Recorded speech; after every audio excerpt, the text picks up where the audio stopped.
I'm currently reading the fourth book in William Biersach's Father Baptist series, a series of novels. And I'm surprised how he so accurately describes the typical traditionalist parish. I was kind of hoping that what we have up north is not the norm, but there seems to be a pattern going on. How come the traditionalist movement is such a magnet for weirdos? And why is charity always the first casualty? Well, that's a good question, Sylvain. Oh, sorry, I was being the lapse. No, seriously, Sylvain. You got to remember a few things. One is that if you went to a Nova Soto parish, it's just as weird, but with a very different dynamic. Instead of charity being the first thing to go, truth goes. Uh-oh. You can't have everything. Reason goes. You see, what both the trad and his opposite number, especially the older varieties in both cases, have in common is that they're the products of a trauma. Now, in the Nova Soto parish, the older people turned their backs on everything they were taught to believe in, and somehow are good with that. That creates a very particular kind of mindset. That's why anything that reminds them of tradition, they get very upset about, because they feel guilty. And anything that makes you feel guilty, you want to smack it down. Contrariwise, with the trads, they've been through hell. They were damaged by the hierarchy for adherence to what the hierarchy had always taught them they were supposed to do. It's sort of the drunken parent syndrome.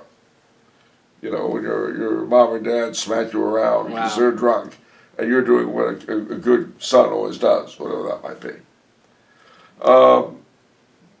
So we're talking about a whole lot of damaged goods on either side, and damaged goods always produce peculiarity of one sort or another. But people who are damaged in one way tend to be weird in this way. Yeah. People who are damaged in this way tend to be weird in that way, you see. Right.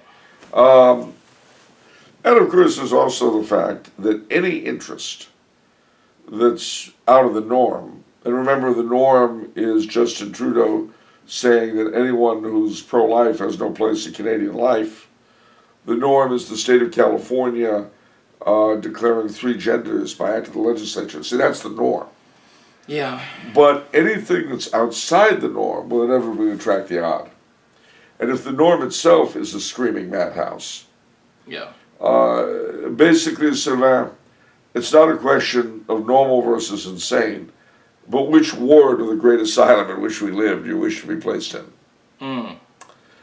Fortunately, there's no staff. I've thought a lot about this, about trads and why trads are the way they are, and charity being the first casualty. I use a metaphor, pardon me for referencing this show, but I think of The Walking Dead. And I'm probably the only one that has analyzed this thematically in this way, but I like to think of it in this manner. Like in The Walking Dead or any zombie show, the people who in their time, everyone's physically dying. Right, everyone everyone is physically dying, but similarly in our age, in real life, everyone is spiritually dead. And in both situations, you have to protect yourself. The people who are still alive, they've learned how to survive. And how do they survive? You see a threat, and you effectively handle the threat. Yeah. And that's true in the zombie thing and in here. So with the trads, see, what we're used to, we're trad, we still have our faith because we so quickly and effectively recognize what is bad. Oh, this is bad. I'm going to neutralize the threat. This is bad. I'm going to neutralize the threat. Same thing with a zombie movie.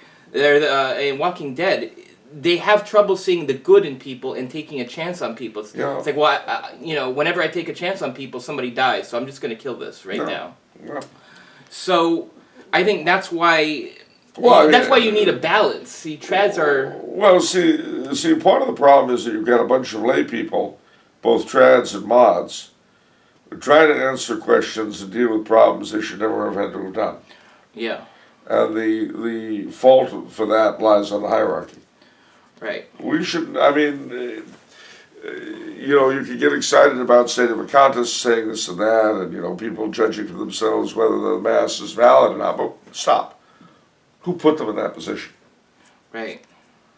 Who introduced doubt when there was no need to? They're the crazy ones at the end of the day.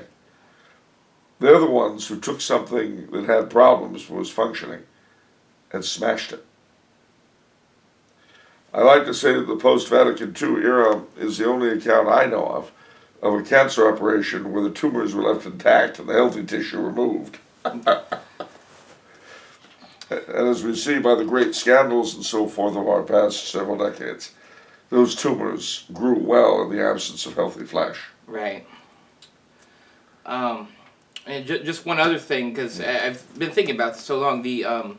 I think that I can feel, because I went to the Novus Ordo for 25 years, and only past few years have I gone to the Latin Mass, but I can feel the two impulses in me warring, and I felt this very strongly when I went to Mass one day, and this person was hugely immodestly dressed, and my instant reaction was the trad reaction, like, what's the matter with you?